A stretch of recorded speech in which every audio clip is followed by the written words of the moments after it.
What happens when a morning television interview goes from friendly small talk to a career-ending meltdown?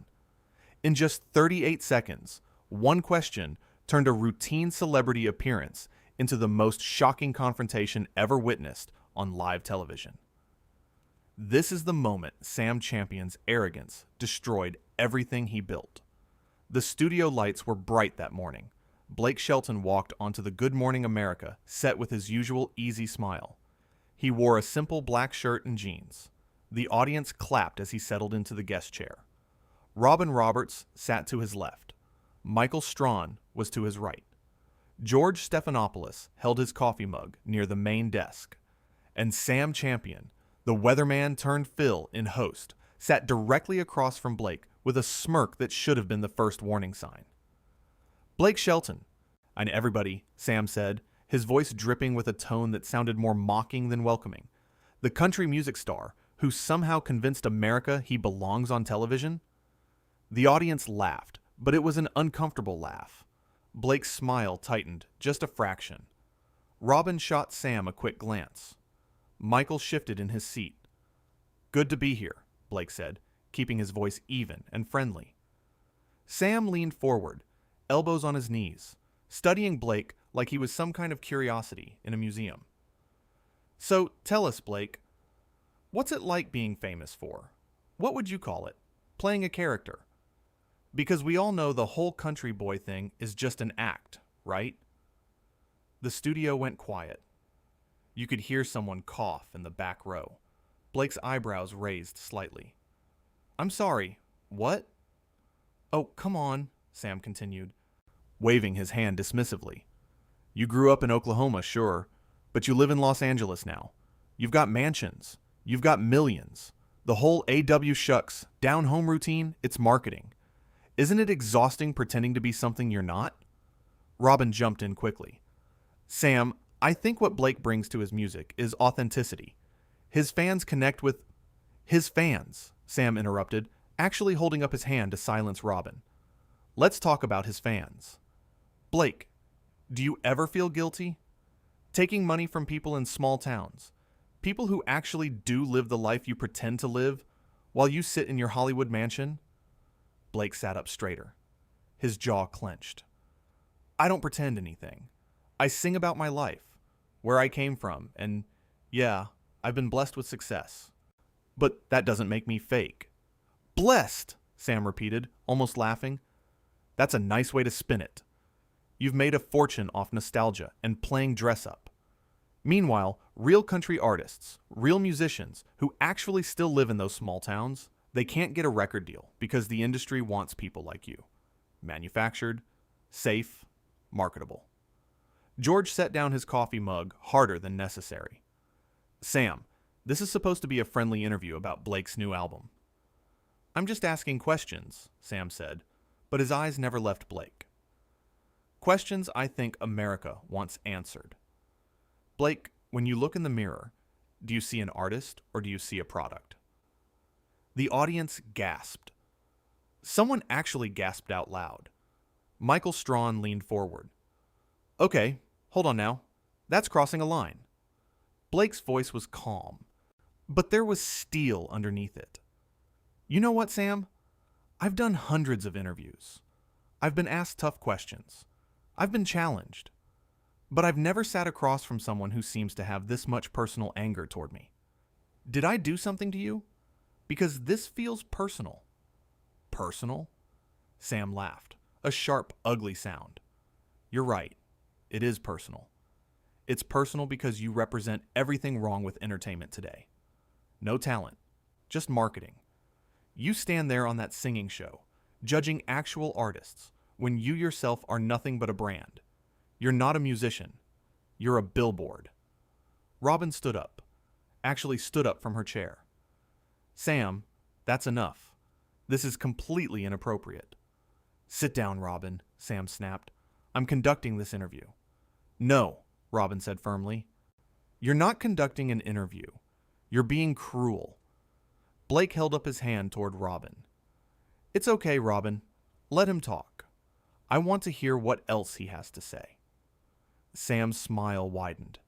He thought he was winning. What else? How about we talk about your divorce?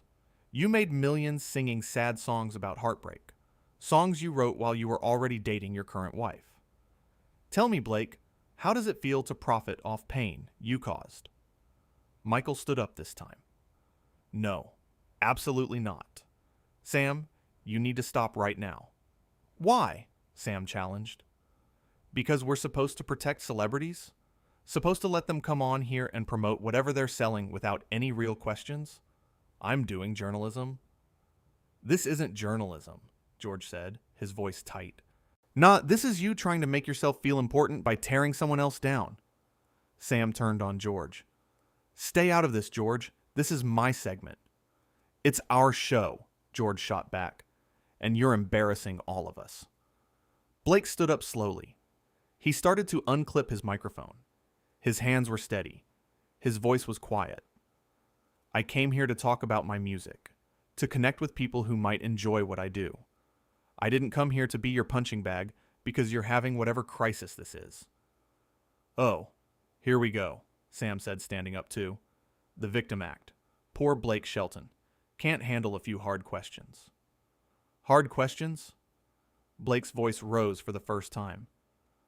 You called me fake. You said I had no talent. You brought up my divorce, my personal life, things that have nothing to do with why I'm here. That's not hard questions, Sam. That's you being cruel because you can be. Maybe someone needed to say it, Sam fired back. Maybe someone needed to finally call you out for the fraud you are. You've been coasting on a fake persona for years. You're not a real artist. You're not even a real person at this point. You're just a carefully constructed image designed to sell records to people too unsophisticated to know better. The entire panel reacted at once.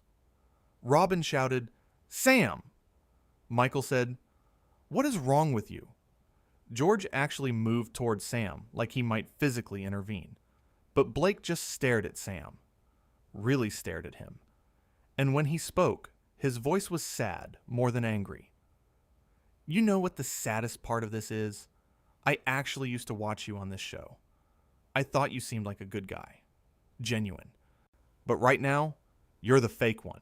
You're putting on this performance, trying to be some kind of edgy, controversial interviewer. And it's just sad. It's transparent, and it's sad. Sam's face went red. How dare you? How dare I? Blake cut him off. How dare you? You invited me here. You sit there representing this show, this brand that's supposed to be about positivity and information and connecting with people. And instead, you used it as a platform to attack me. For what? Ratings? To go viral? To feel powerful? I don't need to attack you to feel powerful, Sam snarled. I'm already successful. I don't need to pretend to be something I'm not like you do every single day. Blake finished unclipping his microphone. He set it carefully on his chair. You know what, Sam? I hope whatever you're going through gets better. I genuinely do. Because someone who's happy, someone who's secure in themselves, they don't do this. They don't invite someone onto their show just to humiliate them. I didn't invite you, Sam said. The producers did. And trust me, if it were up to me, you wouldn't have been here at all. We could have had a real musician, a real artist. Instead, we got you. Robin moved closer to Blake. Blake, I am so sorry. This is not what we're about. This is not... It's okay, Robin, Blake said gently. You've been nothing but kind. You all have. Well, most of you. Sam laughed bitterly. Oh, please. Don't act like you're taking the high road here. You're just mad because someone finally told you the truth. Your music is generic. Your talent is mediocre. And the only reason you're famous is because you fit a demographic that the industry wanted to exploit. You're a product, Blake. A product that's way past its expiration date. Michael stepped between them. Sam, I'm telling you right now, you need to walk away. You need to walk away before this gets worse. Worse? Sam's voice was almost hysterical now. How could this get worse? We have to sit here week after week, interviewing people who don't deserve the platform, pretending like they matter, like they're special. I'm tired of it. I'm tired of pretending. George spoke into his earpiece. We need to go to commercial. Right now. Get ready for commercial. But Sam kept going. You want to know what I really think, Blake? I think you know you're a fraud. I think deep down, you know you don't deserve any of this. The fame, the money, the adoration. You know you got lucky. You know that 1,000 other singers with 10 times your talent never got the chance you got. And I think it eats at you. I think it keeps you up at night. Blake's voice was very quiet now. The only thing that's going to keep me up tonight is wondering what happened to you to make you like this. Because this isn't normal. This isn't professional. This is someone who's hurting, trying to hurt someone else to feel better. And I feel sorry for you. Don't you dare pity me, Sam hissed. I don't need pity from someone like you. Someone like me, Blake repeated. And what's that? A fake? A fraud? A product? You've used a lot of words to describe me, Sam. But here's the thing. I know who I am. I know where I came from. I know what I've worked for. And I know that I've never, not once in my entire career, treated another person the way you've treated me today. A producer ran onto the set. You could see them whispering urgently to George. The audience sat in complete silence. Some people looked shocked. Some looked uncomfortable. A few were recording on their phones. Sam pointed at Blake. You think you're better than me? You think because you play nice, because you smile for the cameras, because you say the right things, that makes you a good person? You're a coward. You're too afraid to be real. Too afraid to show people who you actually are. I'm real enough, Blake said. Real enough to know when I'm not wanted. Real enough to know when someone's trying to bait me into a fight that'll make them look relevant. I'm not doing this with you, Sam. I'm not giving you what you want. What I want, Sam shouted. Actually shouted. What I want is for people to see you for what you are. Robin stepped fully between them now. Sam, you need to leave the set. Now. This is over. You can't tell me what to do, Sam said to Robin. You don't run this show. Neither do you, Michael said, his voice hard. Not anymore. Not after this. Sam looked around at his co-hosts, at the crew, at the audience, and maybe for the first time he realized what he'd done. But instead of backing down, he doubled down. Fine. Fine. If you all want to protect him, protect the fake, manufactured celebrity, go ahead. But everyone watching knows I'm right. Everyone knows he's a joke. Blake picked up his jacket from the back of his chair. He looked at Robin, at Michael, at George. Thank you for having me. I'm sorry it ended this way. Blake, please, Robin said. You don't have to go. Sam's the one who should leave. But Blake shook his head. No, I'm done. I don't need to be here. He looked at Sam one last time. I hope you figure out whatever this is. I really do. He started to walk off the set. The audience didn't know whether to clap or stay silent. Sam called after him. That's right. Run away. That's what you do best, isn't it? Run away from anything real. Blake stopped. He turned around. And when he spoke, every word was clear and deliberate. The realest thing about this entire situation is that you just destroyed your own career on live television because you couldn't handle your jealousy like an adult. That's real, Sam. That's very, very real. I'm not jealous of you, Sam screamed. Literally screamed. His face was purple. Veins stood out on his neck. I'm not jealous of a talentless hack who... Sam, enough! George shouted, standing up. Security. We need security on set right now. 2 security guards appeared from the wings. Sam looked at them, then at George. You're calling security on me? I work here. Not after today, you don't, George said quietly. Sam's mouth opened and closed. He looked shocked, like he genuinely hadn't seen this coming. "You can't fire me. You can't." "I'm not firing you," George said. "But what just happened, what you just did, that's going to have consequences. Real consequences." Blake was already at the edge of the stage. A production assistant was guiding him toward the exit.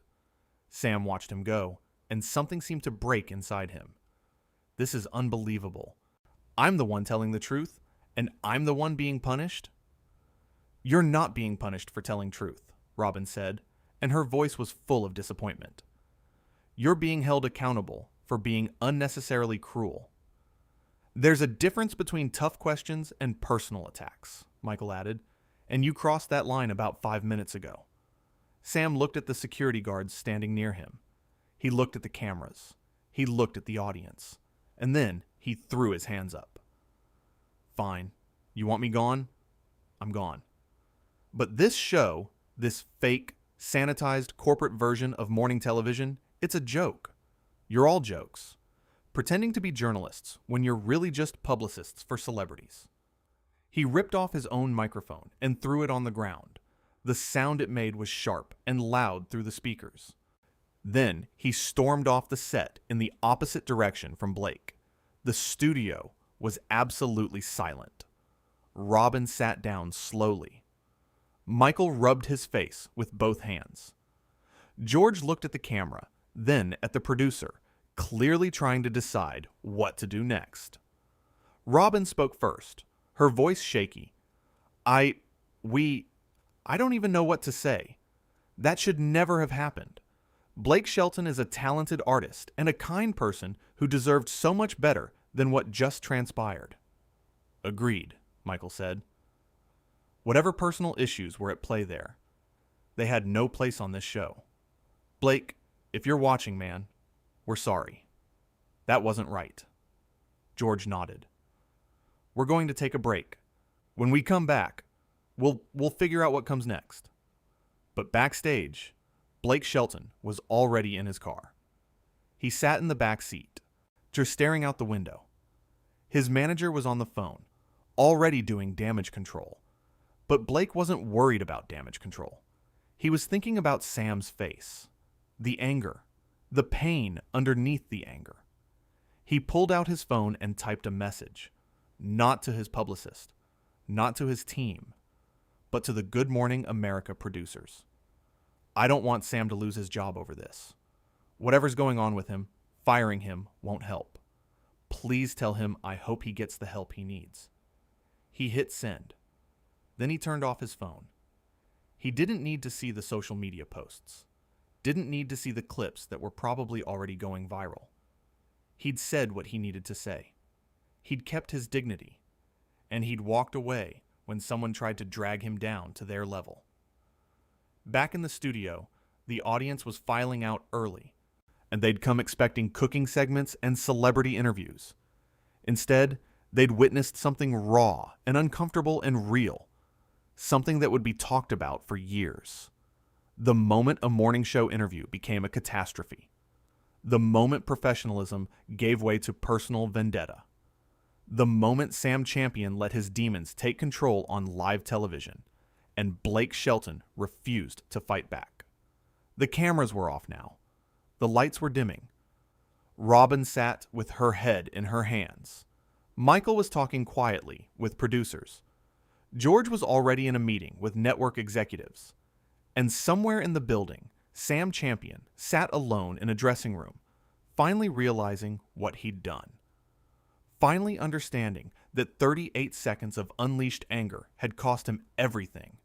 His reputation, his credibility, the respect of his colleagues, all of it gone because he couldn't control himself, because he'd mistaken cruelty for honesty, because he'd let personal feelings poison a professional setting. The makeup artist who'd worked with Sam for years knocked quietly on his door. "Sam, you okay?" He didn't answer. He just stared at himself in the mirror. The same mirror Blake had looked in earlier that morning, preparing for what should have been a simple, pleasant interview. Sam saw his reflection, his red face, his disheveled hair, his wrinkled shirt from all the agitated movement. And maybe for the first time, he saw himself clearly. Saw what he'd become. What jealousy and bitterness and insecurity had turned him into. His phone was exploding with messages, texts from friends, calls from his agent, emails from PR people. He turned it face down on the counter. He didn't want to see it. Didn't want to face it yet. In the hallway outside, crew members whispered. They'd all seen it. Everyone had seen it. There was no taking it back. No pretending it didn't happen. In the age of social media, in the era of instant replay and viral moments, what Sam had done would follow him forever. The weatherman who became a bully. The host who forgot that his job was to make guests feel welcome, not tear them apart. Robin knocked on Sam's door. She didn't wait for permission.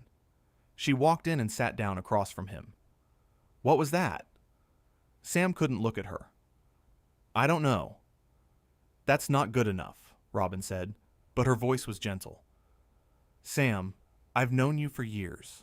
That person out there, that wasn't you. What's going on? Sam's hands were shaking. And everything he has, everything he's accomplished, it came so easy to him. He didn't have to fight for it. He didn't have to prove himself over and over. He just showed up, and the world loved him. And you think that's his fault? Robin asked. You think he deserves to be punished for being successful? No, Sam stopped. He did think that. Or part of him did. The bitter, angry part that had taken over today. I don't know what I think anymore. Well, you better figure it out, Robin said, standing up. Because what you did out there, that was unforgivable. Blake Shelton came here in good faith. He trusted us, and you violated that trust in the worst possible way. She walked to the door, then turned back. For what it's worth, he sent a message. He doesn't want you to be fired. After everything you said to him, every cruel word, he's still thinking about your well-being. Maybe you should think about what that says about him, and what today says about you. She left. Sam sat alone again, and slowly, very slowly, the full weight of what he'd done began to settle on his shoulders. The shame, the regret, the knowledge that he'd let his worst self take control and hurt someone who didn't deserve it. Outside the building, news vans were already arriving. Word had spread fast. The confrontation, the meltdown, the shocking moment when morning television turned into a spectacle. Reporters were setting up. Cameras were being positioned. Everyone wanted to cover the story. Everyone wanted to be first to break down what had happened. But the real story wasn't the confrontation itself. It was what it revealed. About pressure. About jealousy. About how quickly things can spiral when someone stops seeing another person as human and starts seeing them as a target. About the difference between holding someone accountable and simply being cruel. About the choice Blake made to walk away with dignity instead of matching Sam's energy. About the price of letting your demons drive. The makeup lights in Sam's dressing room flickered. He looked at himself one more time. This was who he was now. The man who lost control. The host who forgot his role. The person who let bitterness poison everything good he'd built. And across town, Blake Shelton sat in his home studio, guitar in his hands, playing quietly. Not for an album, not for a show, just for himself. Because at the end of the day, that's who he was. A musician, not a product, not a brand. Just someone who loved music and shared it with people who wanted to listen. He thought about Sam, about the anger in his eyes, about the pain underneath it. And he meant what he'd said. He hoped Sam would get help. Hoped Sam would find peace. Because carrying that much anger, that much resentment, it would destroy him from the inside out. The story would dominate headlines for days. Clips would be analyzed. Think pieces would be written. People would take sides. But for Blake, it was already over. He'd said his piece. He'd walked away. He'd chosen dignity over drama. And now he was doing what he always did. Playing music, being himself. Living the life that Sam couldn't accept was real. The sun was setting. The day that started with bright studio lights and audience applause had ended in chaos and consequences. But through it all, one truth remained clear. When someone tries to tear you down, you have a choice. You can fight. You can sink to their level. Or you can simply refuse to play the game. Blake had chosen the latter, and in doing so, he'd shown everyone watching exactly who he was. Not a product, not a brand, just a man who knew his worth and wouldn't let someone else's anger define him.